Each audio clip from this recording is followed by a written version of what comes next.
impossible to see what's going on.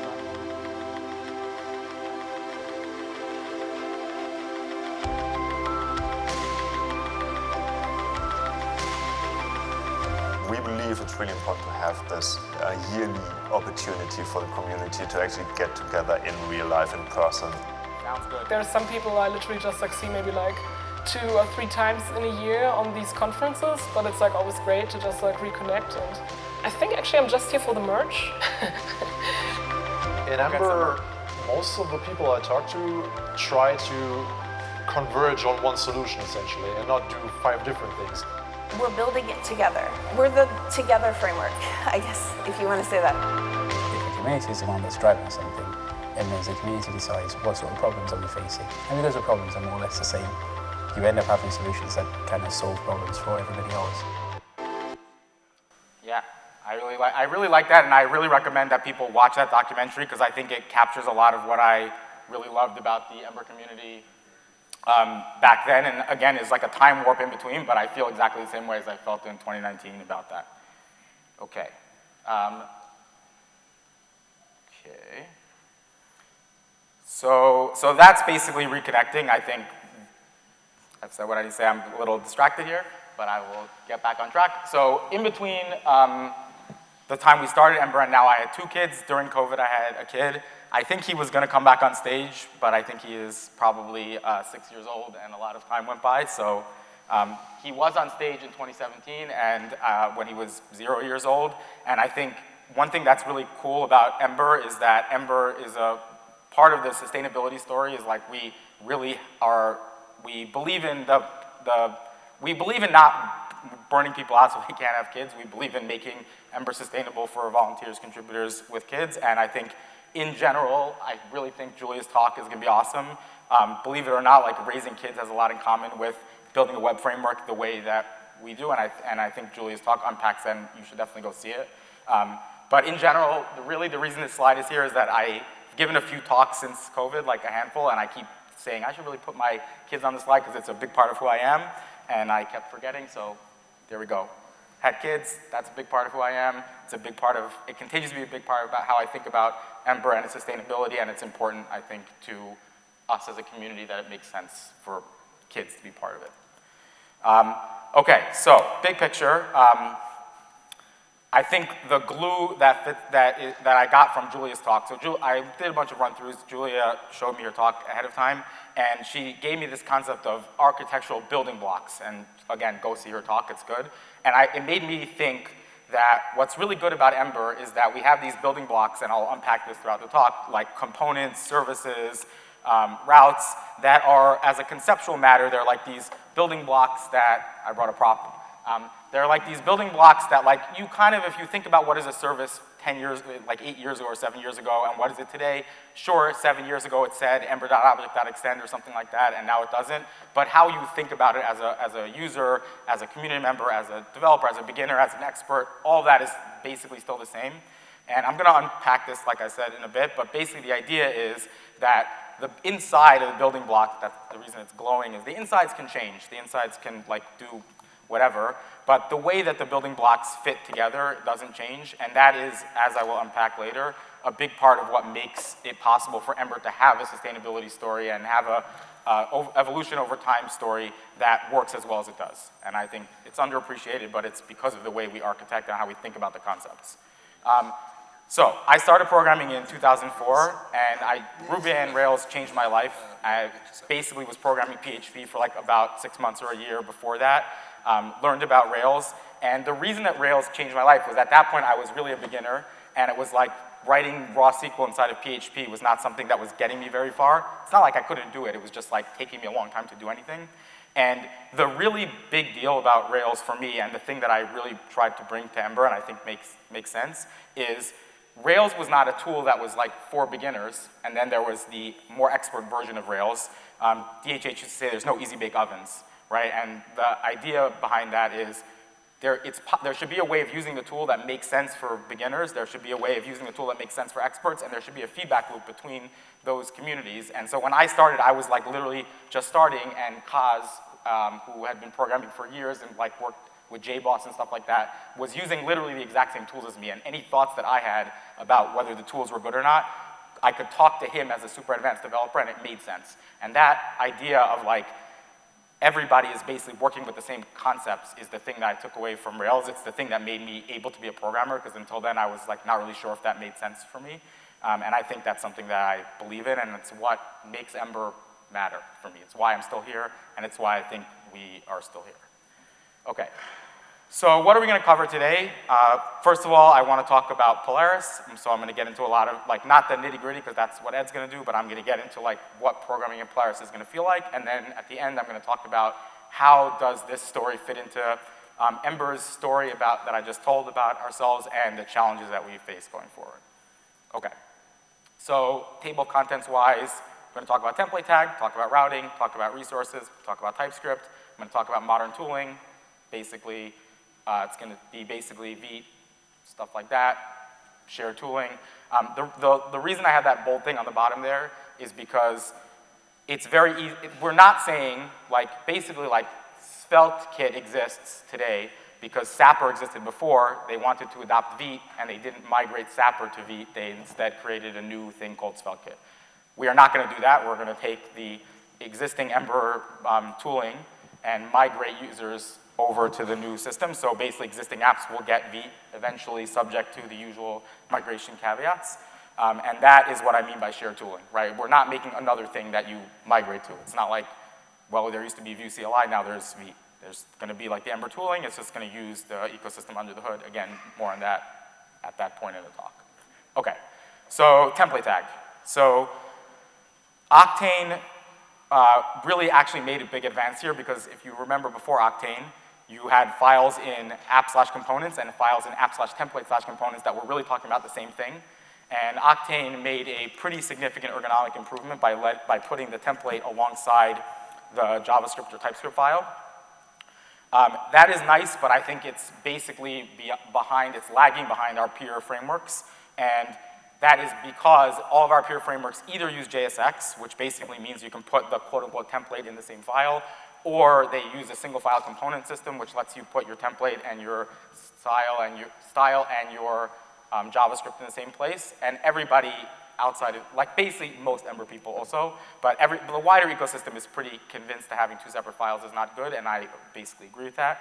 And so we need a solution. I think, just FYI, the thing that really pushed us here is that we wanted to be able to import stuff into our templates. And the reason we wanted that is because in order to get all the benefits that I'll talk about later in the tooling space, we really need to not have weird Emberisms that are not the same thing as modules. So we really needed a file that's the module, and we really needed that file to be importing things from other files. And that's just how the JavaScript ecosystem works now. And this is basically what we landed on. There's like very, very long series of blog posts you can learn about why we ended up here, but this is what we ended up with. So basically, the class part looks exactly the same as the Octane class part. There's still track properties, et cetera. And the only difference is that you move the template tag so the track is the same. You move the template tag from the HBS file into a template tag. And I think I don't get to it soon enough, but basically if you need it, you import other components into the file just like you would in a normal JavaScript file. And that's like the big difference. But really it's just about taking the two files and putting them in the same place. Some benefits that fall out of this that I think are really good. You can just write a function in the same file if you want a function, right? So like if you don't have to make a whole other file somewhere where you put your quote-unquote helper that hopefully is generic enough to justify it. You can just put it in there. And because it's just another module, you could use a named export. I think what we exactly recommend is still going to be like Ember is going to have conventions that we encourage people to use and maybe linked, but there's nothing stopping us from using using any normal JavaScript module feature. Like it's just really a JavaScript module, and so any like TypeScript code extraction should just work, right? Like that's fine. So you just move it into another file. Also, the function signature is just a normal JavaScript signature. This is a thing that already has landed. By the way, almost everything I'm going to talk about today has landed. I'll tell you if it hasn't. And I'll talk later about like why, if that's the case, why do we have Polaris? But the thing that lets you just use normal functions in a helper file is already a thing that landed and is like very easy to use in any Ember app, regardless of how much you adopted GJS and GTS files. But this model where it's just a function and you're using it in the same file, like the programming model where you could just think of your template as having access to JavaScript functions in scope that you can move around, that's of course a GTS thing, and it's good that you don't have to write helper parens. Yeah, so I said that already. So now I'm just going to repeat myself. So modifiers in Octane go in separate files, and I think one thing I would say about modifiers is that the story before Octane is that components had access to a root element, and that meant you had stuff like class name binding, attribute bindings, blast from the past. You don't need to know if you don't know it, but there was a DSL on the component that was like how you talk about just the root element. And Octane basically said there's no more concept of like the components element. There's like that way you could just use the class equals, you could use attributes, anything you could do anywhere works. And the way we gave you back the feature of lifecycle was we gave you modifiers, right? We made modifiers. And that is technically good, but it basically means that you have the same problem with helpers where you need to, like, if you have some DOM logic that's very local to a component, you still need to put it in another file in a different location just to use it, right? And so that's just, I would say, a hole in our migration from, I think there was enough benefits to justify it, but it's a hole in the ergonomics of going from literally it's in the class to it's in a separate modifier concept. And I think what ends up happening is people use Ember render modifiers to glue it together, but those things are not very composable, right? So basically so this is an example from the Ember modifier docs, right? This is just how, like, you can import it, it's a package, blah, blah, blah, right? It's a pretty boring example, but it's the one from the docs. And just like with helpers, like the Polaris stories, you can just put the modifier, like it's move randomly, again, it's from the docs. But like you can put it in the same file, you can access it from the same file, and it works. You can just write it in the same file and use it directly. And you don't need any, like, if you don't need any local state, you also don't need a class. Like, you can still use a class, but you can just put a template tag in the top level, and I think that's all pretty sweet. Jonas, if you want to come up and wave at people because you missed it before, do it. I told him he could wave, but he wasn't here. Yeah! This is wave!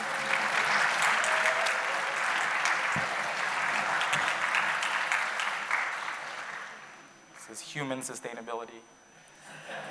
Thank you, Jonas. Yeah, I've been telling him as soon as EmberConf is over, I will have my weekends back. So yeah, so basically modifiers just work. And then I also want to point out, like, I already said named exports work, but also obviously default exports work because the point of it is just the value. It doesn't, like, if you already know how modules work, there's nothing new to learn here. We will probably have some lints about like what the conventional style is, but those will be lints, those won't be about how the semantics work. Okay, now this is, I think, the point where we're talking about something that is unique about what Ember is doing here. So people tend to think of JSX as the slam dunk winner of the framework wars, but I think a thing that's interesting, and like go check, you can vet me if you want, basically everybody else who is not React or a framework trying to be a clone of React does not use JSX, okay? Vue allows you to use JSX, but their documentation's like you probably don't want to use JSX. Go watch talks by either Rich Harris or Evan Yu about why that happens, but I think basically there are good benefits to using templates, that it is a good idea, and basically everyone who is not React thinks that. However, there is a nice thing about JSX, which is that it's very easy to have two components in the same file because it's just an expression or a function, you can just like make another one in the same file and call it. And that is actually a thing that SFCs lose, right? And that's kind of why Vue ends up having these, having JSX for like advanced cases, is because the SFCs don't give you everything that you need, right? And so the thing that I think is really awesome about the Ember story and is like unique and doesn't exist anywhere else and like makes me, it's like the kind of thing that makes me want to build something on top of what everyone else is doing and not just like go off and work on Next.js or something, is I think this is like a genuinely awesome thing. It basically means that you can have a test that has a template tag that has access to the local scope. You can have a bunch of them in the same file. You can like extract utility components that are not ready to be pulled out into separate files yet, and all this stuff just works. And I think if you just quickly look at what I've said, it will be like, oh, template tag, that looks like JSX, but it's actually a very nice combination of the template, the benefits of templating syntax and the benefits of having expressions that you can put in the same file. So it basically lets you have an SFC that you can like move around. And I think that's pretty nice.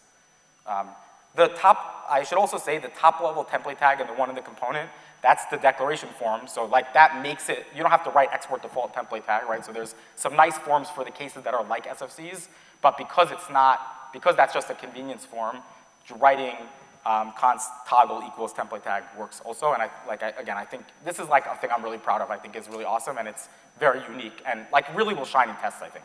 I think the fact that you could just like write a template tag gives you a component and you can just like access local scope from the test, I think that is like a game-changing thing and nobody else really has it. Okay. So that's template tag and I think that's really awesome. Template tag basically already landed. I will say later, when I say landed, you have to configure it and it's pretty annoying, especially using TypeScript, so you like have to be motivated. But all the underlying features, the prettier support, the support in the Ember language server, ESLint for the most part, like the implementation that makes it work at all, it works in classing and embroider, right? All that stuff already landed if you install Ember template imports. And so I think that's, like, we need to finish the job and I'll get into that, but I think that's an example of something that is well in hand, that we just need to focus on getting polished over the finish line, but we like really already did most of the implementation. Okay. The next topic is basically a unification of a lot of concepts that called resources, and I'll just quickly go through a bunch of examples that show you what I mean by that. By the way, it is very late, but my clock says 15 minutes, so basically I'm not wildly over, just a lot of things happened earlier. Okay, so basically what is resources? I think a way to think about it is that they rationalize class-based helpers, modifiers, services, and even routing, and that doesn't mean like it's like this obscure concept that you need to learn or whatever. It's gonna basically be the replacement for a lot of those concepts in a way that hopefully you'll see is reasonably ergonomic. So let's just look at like first class-based helpers. So class-based helpers are this weird thing that is kind of like a function, but you need it if you need services or tracked state or something like that. You have this compute method. If you need lifecycle, it gives you will destroy. But the way it looks to you as a user is it looks like a function in the HBS file, right?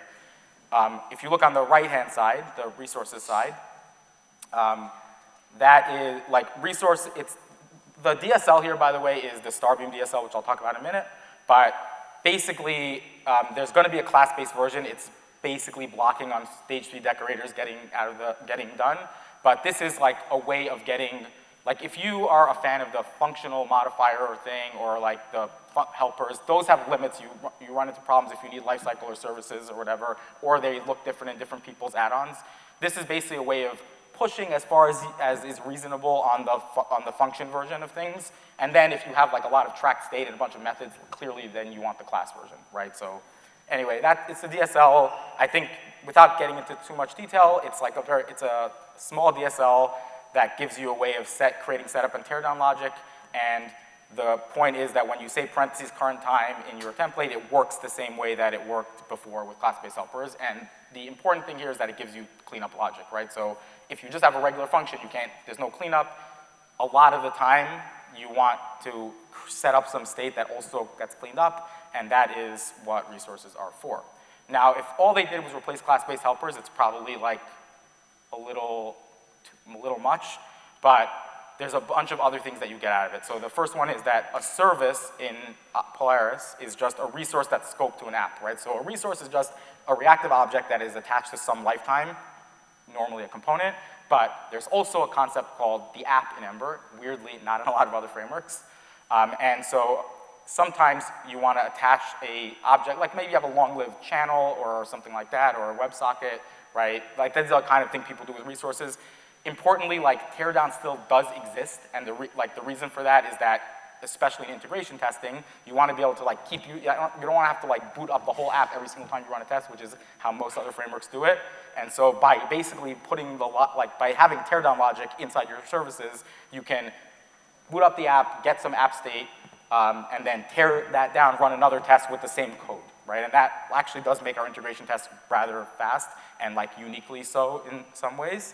And so basically in that sense, services right now are like another concept from class-based helpers, and the resource concept unifies them. And importantly, if you already had the resource from the previous slide, you don't have to do anything special to make it a service. All you do is you say that you want to use that resource as a service when you use it, and that basically means like only make one of them, please, for the current app. Okay.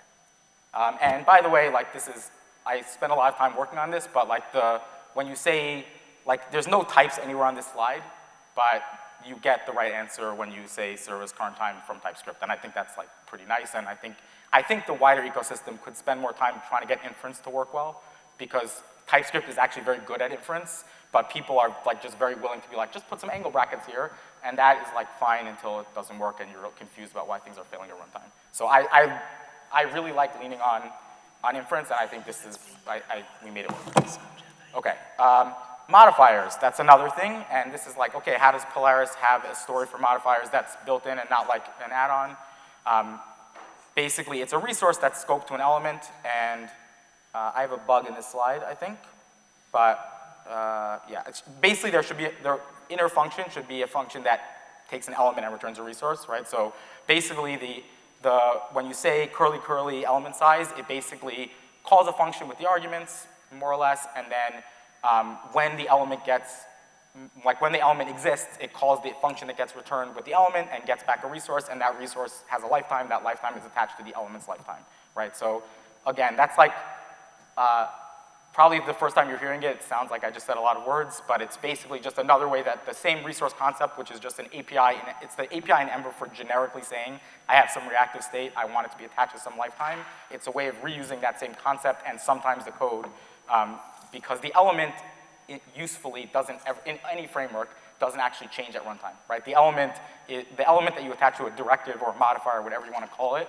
is a stable thing, and it just gets set up and torn down. So it is actually possible to give it an element. It's just like if you're using a framework like React, then you end up with nulls for no reason. But anyway, the point is that it's just a function that takes some arguments, that returns a function that takes an element and gives you a resource. So hopefully the moral of the story here is like resources are a concept that has a pretty nice DSL. We'll have a class-based DSL eventually, and like answers a lot of questions about what we're doing, like about what our concepts are. Right. I don't know why I have that slide. What is this extra slide here? Whoa. What is happening? Everything is going crazy. I don't know. Okay, next slide. So I have import from Starbeam Universal here. Like, what is that? This is the one and only React slide that I'm going to show here. Basically, Starbeam is like a successor to a big part of what Glimmer does, not the HTML part, but the tracking part. I work on it, and Nullvox, who works on Ember resources, also is on the core team of Starbeam.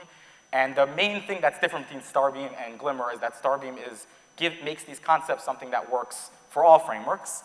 We have already written a React, a Preact, and a Vue renderer called the things renderers.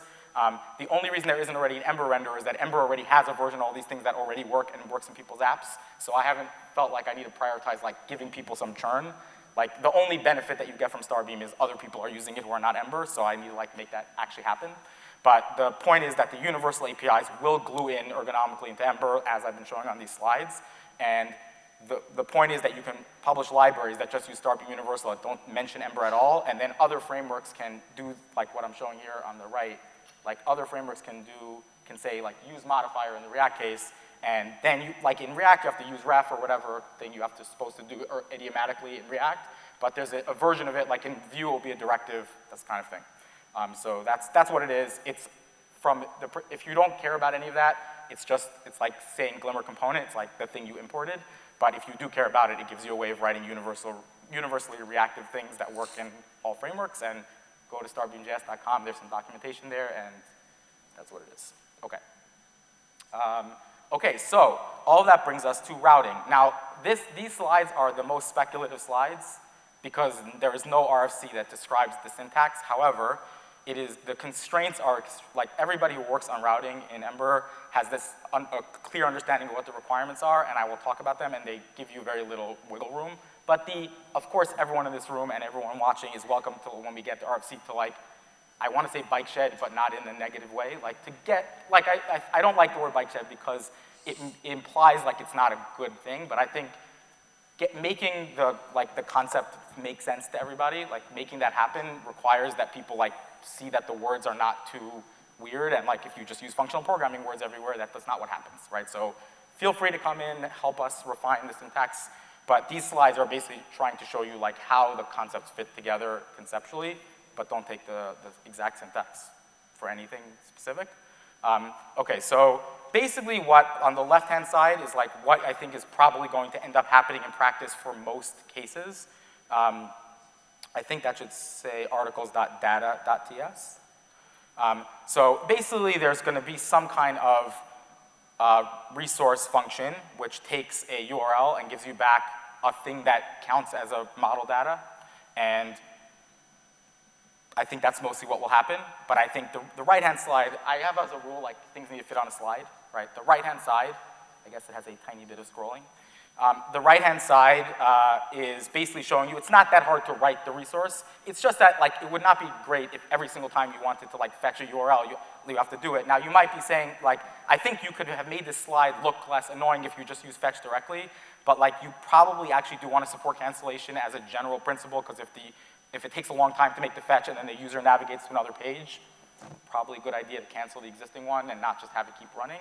So I think that's a good idea, and you don't have to take my word for it. Like this is like a YouTube, like it's one of the YouTube things that keeps going by, which is like, hey, by the way, you're probably doing it wrong. You really should be using a board controller. Okay, that's fine, but we probably should just give you a thing that does that for you. And that's the only reason that this slide looks like it has more things on it, is because I think that's probably what we're gonna do. Like the left-hand side, it's not magic, it's pretty easy, but I just don't think everyone should have to write it all the time. Okay. Now, so far I just showed you like it's just a function that returns a thing. What about dynamic segments? I think that's indeed the tricky thing. By the way, that hash app there is basically, it's just using a Node.js feature called import maps. So like if your package.json has an import map, like TypeScript and everybody knows what it means, and as part of the general feeling that we should probably stick with what everyone else is doing as much as possible to get the benefit of ecosystem tooling, that's probably what we're gonna do. I think we don't have an RC yet, but I think we generate an import, like your package.json when you generate an Ember app has an import map in it that points hash app somewhere, then you say hash app and everything works because that's how package.json works now, is probably what's gonna happen.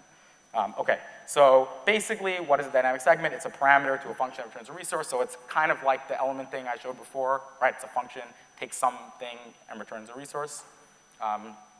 And Ed's talk at EmberFest last year like goes into a lot of detail about philosophically what's going on here, and maybe he'll talk about it later, but I'm just trying to show you like from a user perspective what's going on here. So there's stuff like it's bad that controllers outlive the template. I think that's all good stuff to understand, but I'm not gonna get into it super aggressively here. The top part here is probably the most speculative part of all this, and basically the key point about all of this is that in Polaris, and like with Embroider, routes are the main unit of where code splitting happens. So today there is no code splitting, so there's not much to say about it, but the main unit of code splitting is a route, and the key point there is that, I guess I should say, I'll say my point and then I'll say that point. The main point, when I say the unit of code splitting, what I mean is fetch, and I have slides on this, fetching data and fetching the code should not have to happen together, because it's obvious that fetching the code is gonna take, the component tree for your route is gonna take a while, and you don't wanna have to wait for that to happen before you start fetching the data. So basically the structure of this API is designed to make it easy for Ember and you to think about, like, here's the part that's fetching the data and here's the part that's fetching the code, and if you put them all in one file, I think we'll support that maybe as like a very simple thing that you could do, but if you put them in the same file, then they're all sharing the same imports, and that basically ends up meaning that you can't really start running the code to fetch your data until you actually have all the code for your components, and that's just wrong. Like that, it's not like about SSR or anything, it's just like pointlessly expensive to do it like that. I want to say like a goal for this design, and I think if we can't make this work, but I think we can, then we won't do this, but like the goal here is that if you have an ID parameter inside of the articles function on the other side of that this should give you an error if you leave it out or something like that. And if you're curious, there's something called a tag template literal type in TypeScript that together with some other magic that's not out of the realm of what everyone else is doing, we can make it work. And again, if it does, I think I would rather if you don't have to write import parens everywhere, but I think if we'll do whatever we have to do to make it make sense that this is true. I think something like this will work. Okay. So I said this already, a routes component and its code load in parallel. I think critically, this is the critical thing. It has nothing to do with SSR, right? It just has to do with the fact that we don't want to have to wait for the parent component to render before like you can start getting its data, and then like you render the child, and then you can get its data. Like that just, if you look at the React story around all this, like how they had to figure it out, eventually they settled, they had like a few options, and they eventually settled on a thing that is more or less exactly this, which is like you fetch and render at the same time, like you're doing them in parallel. And everything other than that, like you can make suspense and React do anything you want, but anything other than that is like recommended against because of the fact that it creates the waterfall problem, and I think we should just try to avoid that by default, by idiom. Okay, I only have a few more concepts left, so this is very quick. I just want to say, when I say that there's conceptual building blocks, what I showed on the screen is pretty different from the routing story that we have today, but I think it is important to reiterate that the routing story that we have can't change, like, what is the point of routing in Ember? And the point of routing in Ember is Ember is a web framework. We should have good URL support. What does good URL support mean? Like, you'll go watch an old talk that we've given, but it means like the back button works, reloading page works, you can open a new tab, I can send a URL to somebody on Discord, and then tomorrow it still works, right? All that is good. And there's like a lot of other things. Basically, it should work like a static site, right? And more or less, hi.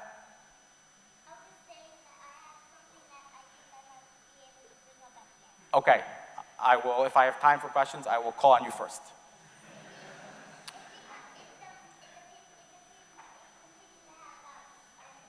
Okay, it's an opinion he has about Ember. Okay, okay, even if I don't get time, I will ask you later, because beginner's mind is very good. Okay, so basically what I mean by things work is like, if you were looking at a page and you reloaded it, it still looks the way the user expected it to work, which basically means that meaningful state is preserved. You don't, like, I think you know what the bad version of this is, and even though Ember's been talking about this like since 2012, there's still a lot of sites that do the wrong thing. But I also mean like you can make permalinks with query params, whatever. Like I think this is all, it's all boring, but if you go into the whole details, like a lot of frameworks, a lot of routing systems today that even claim to be inspired by Ember don't get all the details of these things right, and I think the guiding principle is just like, it should work like a static page, more or less. The URLs are very important. You put them on billboards, you send them in text messages. They should be stable, they should work, they should capture the state correctly, et cetera. Okay, so now, why do we do all the things I just said? I'm just transitioning now into the, like, okay, what are the challenges that Ember faces, et cetera? So I'm gonna play another video and then try to wrap it up and pass it off. If we hadn't started Tilde, if some entity like Tilde didn't exist and instead Ember was a project that Yehuda and Tom and whoever were working out of some other big company, there's a good chance by now that some executive from on up high would have come down and been like, I don't care about this, scrap it. And that would have been the end. But because we have these smaller, people-driven companies in our ecosystem, that's not really gonna happen. If we hadn't started Tilde, if some entity like Tilde... It's on a loop. Okay, basically, I think this is really true. I think I feel more strongly about it now than I felt when we originally recorded that. I think at any given point, there's gonna be some important companies that are investing a lot in Ember, but Ember is really, really structured so that a disinvestment from any significant company does not actually materially affect Ember's ability to make progress. Of course, less investment, less resourcing has some impact on the short and medium term progress, like what people are doing, but I think as an organizational matter, no company like owns Ember, and no company's disinvestment. I think a really good example that I use is like, we don't use people's internal bug trackers. We don't, like, our roadmap is not approved by some manager somewhere inside of some company. So that means that if somebody like suddenly disinvests, there's no infrastructure or org chart matter that like suddenly has to be quickly changed. Like that, people are part of the Ember core teams as individuals, not as companies.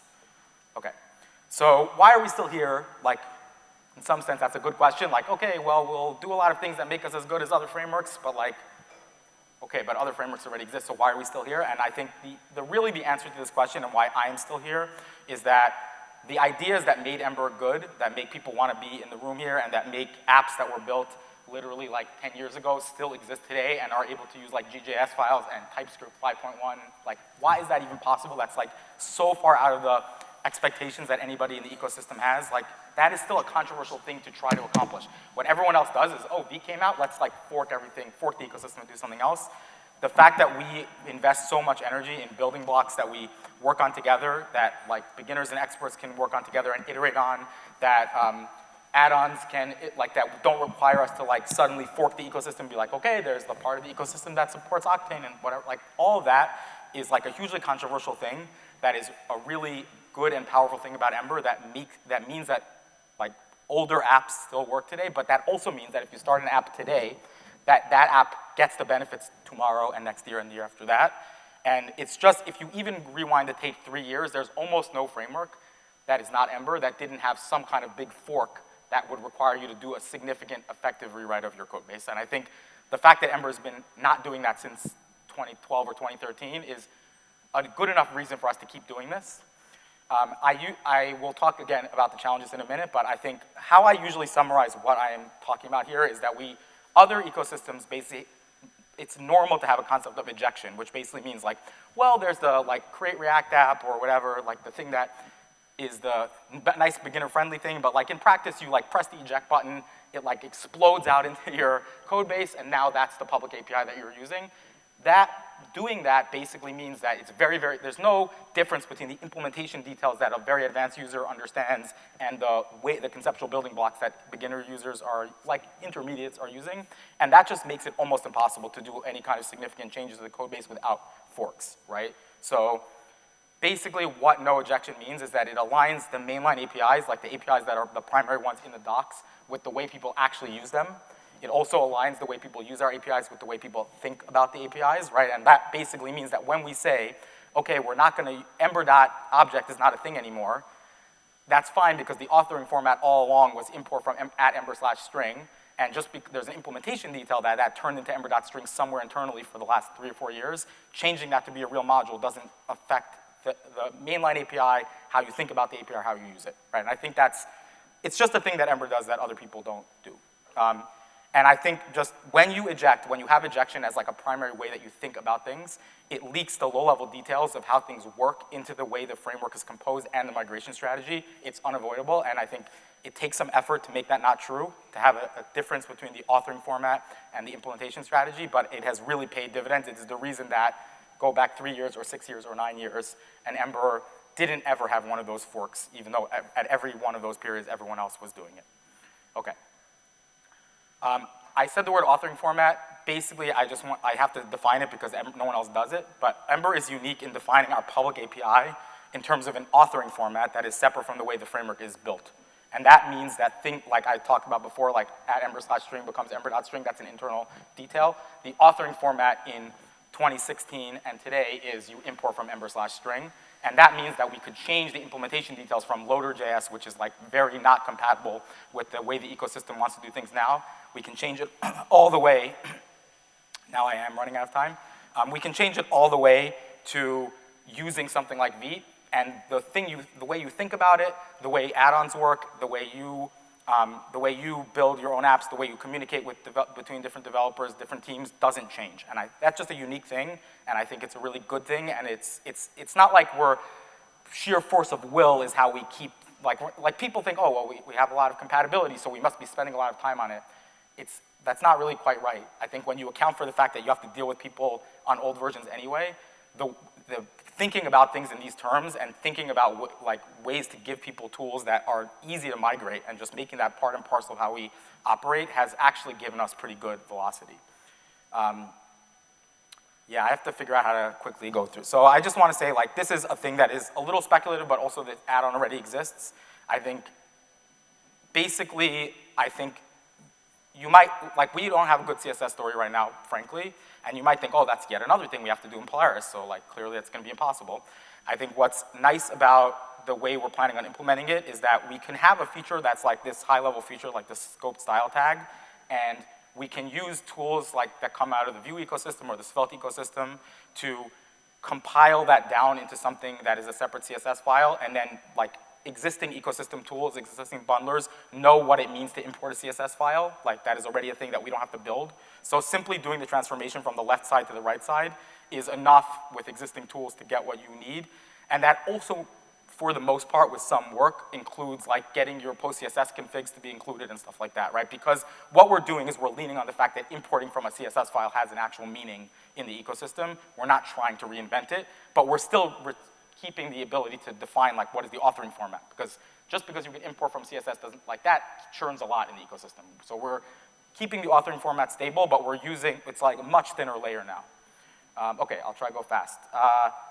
I've already said this a bunch of times, so I'm just gonna skip past it, but basically what we mean when we say that we're the together framework is just like there's one thing which is a component, there's one thing which is a service, and it's like over time, across experience levels, across teams, across add-ons, whatever ecosystem, and that is basically what lets us be a framework that goes together, that migrates together, that builds new features together, et cetera. Go read this thread. Basically, this is a thread where people were like, why do we need the concept of services? And like, me and Tom wrote a lot of words that basically amounted to, it's good to have concepts. It's good to have terminology that helps people understand things. And I think services are an extremely good example of this paying its weight in gold. Like, basically, no other framework even has the concept of like a service scope to an app because they don't have a concept of an app. They have context, which you have to blah, blah, blah, right? And this is like, every Ember user knows what this is. It's obvious how to use it, and it's good. And it makes testing really good, but you don't have to think about that. Okay. Yeah, by the way, app instances are the actual real concept that ends up being true. Like having the thing, there's an app instance it can be run multiple times, blah, blah, blah, okay. As an example, very quick, this is the thing that would work in an Ember app today. You can have a Polaris component with GJS, Octane component that uses the new track stuff, the new class stuff, and an ember.component.extend, and like import Ember from it, and like that whole combination of things will work. That doesn't mean that you want to do that, but it basically means there's no like sharp dividing lines between things that force everybody to synchronize across changes, right? So that is like a huge win. It's hard to explain. I think Ed actually goes into a lot of detail about why it's good, but I think this is an example of what it means that it's good. Okay. Yeah, I'll skip past this really. I have a quick demonstration here, which I will go quickly through, but I just want to say why I have it here. Basically, there's a thing called intro.js. It's compatible with Ember 2.18. If you look at its code, it uses very old concepts. Turns out you can drop it into a component template. It works. I have a little demo of what I mean by it works. Like it's this, whatever. It's good. And then like you can move that into GJS file. You can do imports, but you don't have to switch away from curly syntax. Where it's interleaving the old world and the new world there. Basically, yeah, I don't need to explain why, but basically it just works. You can add tracked state, that also just works. You are still using like the curly syntax, totally fine.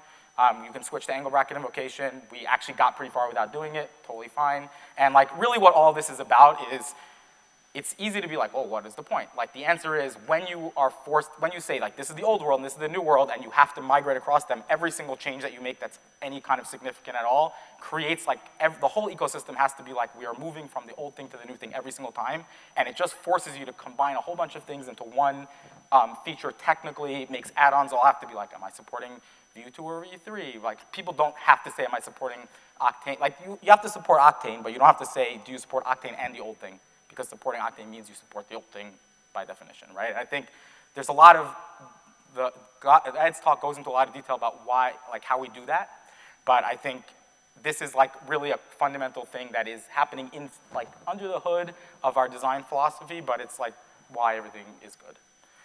Okay, here's the challenge and then I'm done. So I think everything I just said is good, and I think it's why people are here. Like people are in this room, people are believers, people's apps, like it's not a lie. But there is a problem, which we've described as the pit of incoherence, and I think the problem with the pit of incoherence, I have come to believe, is that it actually grates against the actual pitch that makes Ember feel good.